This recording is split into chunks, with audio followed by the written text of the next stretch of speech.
when I hit him, every breath in my body left, right? My body went completely limp, fell to the ground, blacked out. A lot of people know me by Inky Johnson, but my real name is Inquarius. I'm an inspirational speaker, as some would say. I like to just look at it as serving. At one point I was a collegiate football player at the University of Tennessee, and my career ended abruptly making a tackle, almost lost my life, ended up paralyzing my right arm and hand, and that's what led me to the journey that I'm on now. So I was playing football from the time I was 7 years old, but I also played at that high school, and we weren't very good, right? During my stint, we weren't, right? But prior to me, the school had some pretty good teams, but during my stint, we weren't very good. We had some very athletic guys. I just don't think at that time football was the most important, right? Because you had guys with real life situations, right? You had guys, mothers that were dealing with things, whether it was drug addiction, whatever the case may be, guys, fathers that weren't in the household, in prison, guys' houses getting broken into. So it was real life issues. When we would come to the lunch table, whereas as most high schools, kids would come to the lunch table, they're talking about goals, dreams, aspirations. When we would come to the lunch table, we were talking about real life problems, right? We were talking about how such and such is going to eat, right? We were talking about how can he get some clothes on his back, right? What can we do for such and such? We was talking about our situation, and we were in high school. We were teenagers, right? Dealing with real life problems. And so football wasn't the most important thing, even though we played it. But to me, it was the most important thing because I felt like this could be the vehicle that I could help my family through. So freshman year, I ended up playing as a true freshman. Not a lot, but I played a lot of special teams, and I got in a little bit as a defensive back, right, which was my primary position. Coming into my sophomore year, I played a lot. I had a really good season. Things were going really well. I had great spring. I was doing well in the classroom. And coming into my junior season, I was as strong as I'd ever been, as fast as I'd ever been. And I was looking like an NFL prospect. So things were going extremely well. And so when you go to college in football, you have to play 3 years in order to declare for the NFL. Now, basketball, you have to go to college and just play 1 year, then you could declare. And so that was going to be my third year that I was about to play, complete, then I can declare for the NFL. And so at the beginning of my junior year, my coach came to me and basically said, "Hey, Ink, man, you're projected draft pick. Like, NFL teams scouting you, they love you. All you got to do is do what you've been doing and you'll get a shot. You'll be an automatic multimillionaire. You could take care of your family." And I was like, awesome, man. And so coming into my junior year, I'm thinking all I have to do is do what I've been doing. I just got to play football. That's easy, right? And I come out the first game we play against California Bears. I execute. I have a great game. We get the victory. And we're going into the second game against Air Force. Tough group, disciplined group. Fourth quarter rolls around, 2 minutes left. And so usually in 2 minutes, the game is basically about to be over. And so we're thinking we make a couple of more stops. I'm thinking if I get the opportunity to hit a guy in the game, make him fumble, get ready for Florida the next week. And so the quarterback drops back, throws it to a guy, he catches it, and I go to make the tackle. That's supposed to end the game.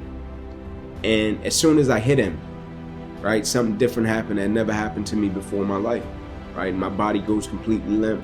I fall to the ground, I black out. I just had my anniversary not long ago, September 9th. But it's a special day for me, right? Reflective day. But that exact day, September 9th, 2006, it was a day that, I did everything the way I always did it, right? I prepared for the game the same way. I listened to the same music. My pregame routine and ritual was the same.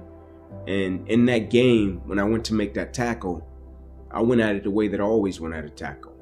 But for some strange reason, when I hit him, every breath in my body left, right? My body went completely limp, fell to the ground, blacked out, right? When I came to, my teammates were standing over me like, "Ink, get up, let's rock." I was like, I can't, right? I can't move. There was a shock going through my body. I couldn't feel anything. But me thinking, it's just a stinger, shoulder injury, nothing too serious, right? And when they get me over to the hospital and they run their test, and then they bring me back into a room, And my mother had just left the room, kissing, praying, kissed me on my head, praying and saying, Ink, you'll be fine, right? And when she walks out, the doctor runs in and says, guys, we got to rush this kid back to emergency surgery. He's about to die. And I remember thinking like, man, like what? Right? I'm saying to him, like, you can't use another word. Like, man, it's like use a synonym. Like, I'm thinking he's joking. Right? And he's like, no, man, you ruptured your subclavian artery in your chest. You're bleeding internally. I got to rush you back, take the main vein out of your left leg, plug it into your chest in order to save your life. He said, I guarantee you, you won't be here in the morning. He said, you're bleeding internally.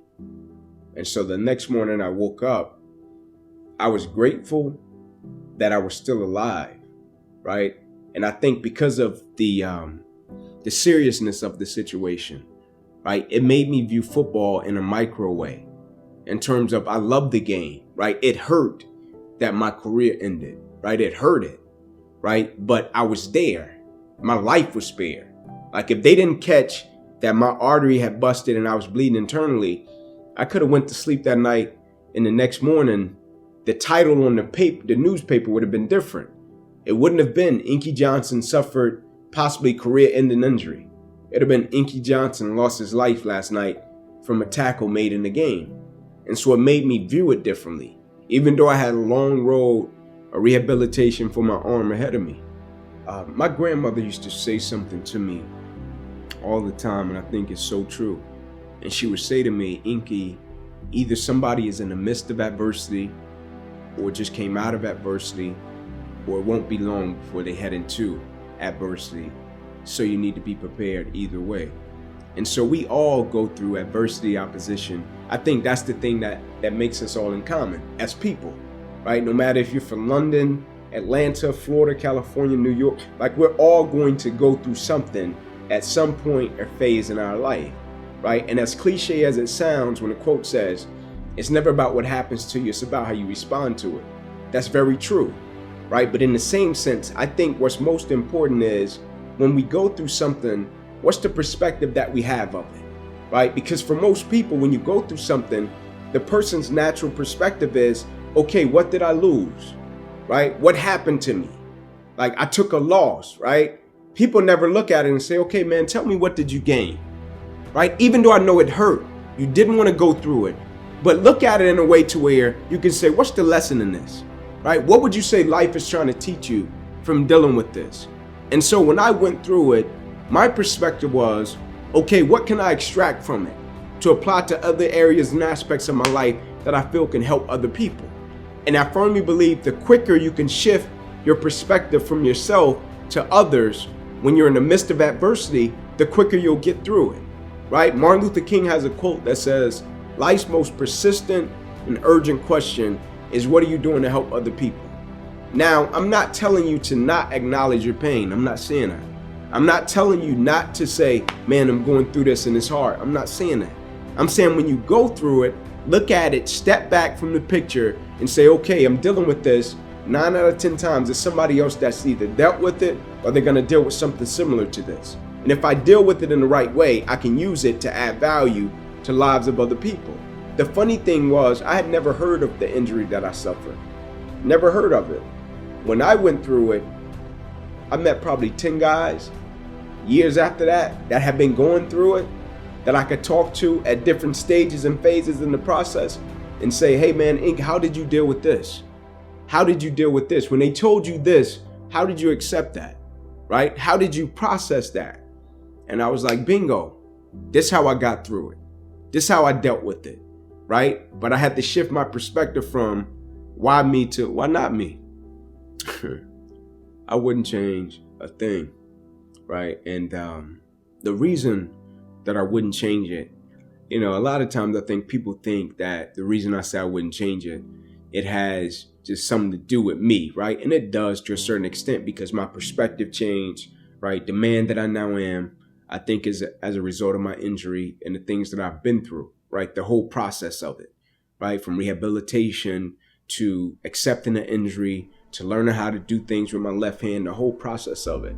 But the reason I wouldn't change it is the impact that I saw it have in the lives of people that I love, that I respect, and people all over the world, right? Like that lets me know that this was a part of my destiny. This was divine appointment, right? Because I saw people around me visibly change, right? Because I was able to remove myself from the situation and not just sit there and be like, why did this have to happen to me? Why me? Not that anything is wrong with that, right? If a person has to question it. Do what you got to do, man, to get you through your process.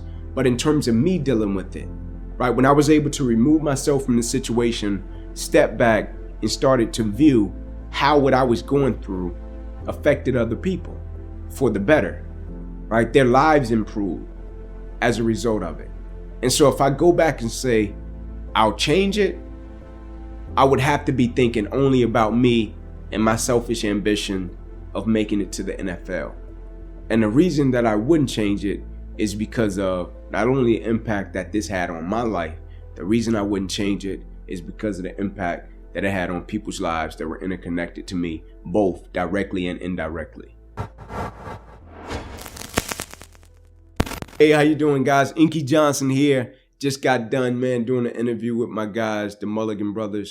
We had a great time. I appreciate their platform and what they do. Most importantly, I respect and I admire it. Take care. Peace.